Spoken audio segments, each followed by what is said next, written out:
Neeyongera okubategeeza nti nze omukyala eyasobezebwako ng'alina emyaka 7 egy'obuto. Ng'omusajja yansobyako gwomuwulira bagamba abakazi bakasobyako wololoto bamuyita Douglas Lubega. Ekifaananyi kye ngenda kiteekawo wano ate nga si nze nzekka gwe yasobyako, yasobya ku baana abasukka mu 3. So mukwasi wa bwana buto nga tuzze ku bintu ebirala. Nina omusiyazi gwe mpulidde akubagana agamwa. Oh, bakusobyako gwe mwana gwe. No, stop lying. Teri ayinza kusobyako simanyi ebirala ne bigenda mu bwongo naye ate oyogedde facts. Nasobezebwako nga nkyali mwana muto. Naye neebuuza gwe bali ebisiyaga gwe balya mu kabina buli ssaawa w'ogenda mu kikolwa oba ng'asobezeddwako ofuna omusaayi ofuna bruises n'ebiddako ng'ebyo. Era mu bbanga ttono nnyo ojja kuba tokyasobola kutambula bulungi. Omusajja eyalemwa okubeera omusajja. Oyogere ki? Bulijjo n'obadde onnoonya. N'okola ka video yenze Luwilaiti nkiddamu muli bamuyiwa ndusu bamuyiika ndusu. Peasants, low lives. Ensi yabakubakuba dda kati mwatandika kuwemula nsi because of ebyabatuukako. You're tormented, you're traumatized. Embeera yagaana no resortinga kulya kabina naye wandibadde omusajja ategeera ng'olina omukazi n'ozaala ne ku baana naye tekyasobola kubanga tosobola kwekolerera. Egyo emimwa olowooza gitandise kati okubugutana.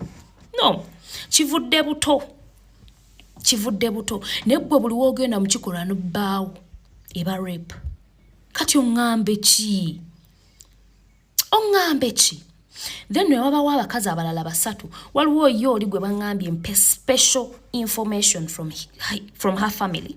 Kitaawo bajjajjawo baŋŋambye bakugambyeko olemereddwa. Luli eri nakuyitira meeting namba mwanattu n'otawulira.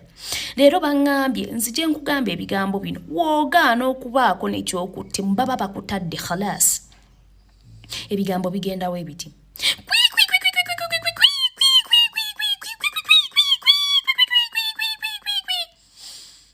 That was the statement they made. So it's up on you to pick a leaf and change your behaviors. Oba sigalenga mnayo oliwo otyo. Ekirala kyenzija mbagamba endabika yammwe tegenda kukyuka. Tino nze mulaba ndi mukwate. Now you cannot know. Only if I tell you that I was raped at 7 years of age. Nene wabaawo oyo kamese. Bro. Passport baajonoona. No wanda oli kujeyo tewali ayinza kuteeka munankanize. Haramai n'abasajja abakuzaalamu olabika bakwate. Kubanga ani ayinza okukutunulako mazima n'akwebakako. Mu abasasula abasajja beebakako ne mukuba ekyeyo mwaka ku mwaka myezi ku myezi nga buli we mukomawo n'akasente mukomawo kusasula abasajja babayambi babeebakeko. Bakati nze mbuuza waliwo ne Hajati omwe yeeyongedde ku trend.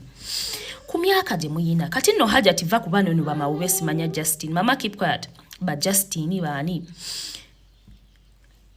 Bonno kitegeerekeka babibibi naye n'omukazi alabikako si mukazi mubi Hajati. Ate nga sinaba kweyongera Hajati kutandika ko oli mukazi musiraamu. At least olaba nze ndi mukazi musiraamu naye wemba nina byenjogera byendaba nti biyinza oswaza eddiini yange. Sijjanga neebikiridde. Mbaako ne kyembikka. At least neneetuuma erinnya eddala ne sitalaga nti ndi musiraamu. Naye oba oli musiraamu nga ddala wejjeeko akakaayo gy'obe mulenga w'oyagala kubanga toli mukwewe mula gwe nga ggwe nakweswaza gwe nga ggwe ku myaka gyo kubanga okyafulumya ebigambo ebyo. Wabula oli mulamu kuswaza eddiini yaffe ey'obusiraamu. We don't operate like that. We are respectful. Ekirala mbadde mbuuza olabikako n'essusu baakulya otuuse. Gwolowooza lwaki teri musajja ayinza kuteeka wakate toddamu oyo nonsense mbu neekolera. Baakuzira. Teri musajja ayinza kuwa kitiibwa na kuteeka waka kunzirukamu omumwago gye gudduka. Oyambadde olinga omukazi ategeera. Naye olowooza lwaki teri musajja ayinza kuteeka musajja. Nagamba akakazi kano nno munnaye kasaana okubeera ewaka. Wadiba. Nyeyongera okubajjukiza nti mwadiba. Ngamba these women specifically kubanga bagamba guba gumwako oba kaba kamwako.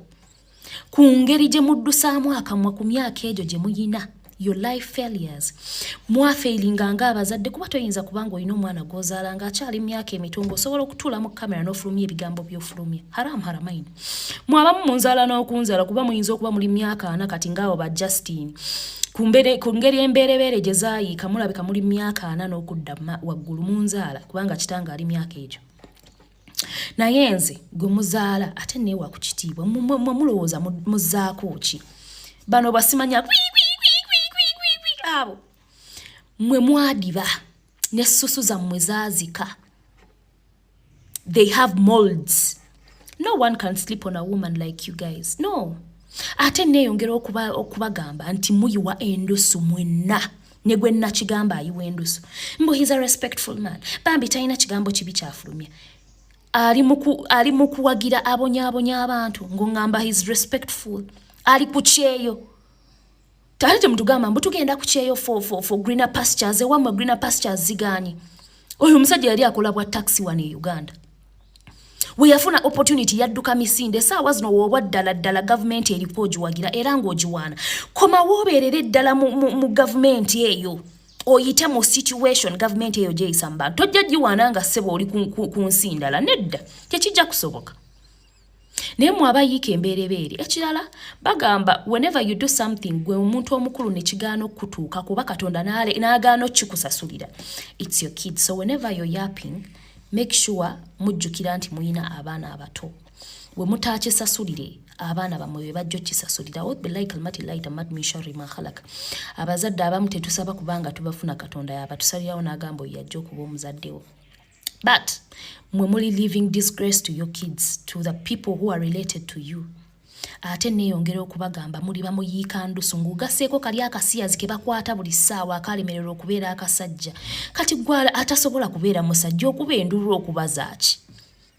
Gwe bakwata amanyuma ne gabeera nga ge bataddemu omuliro. Abadde buli we bakuyisaamu empanko obanga avudde mu volcano.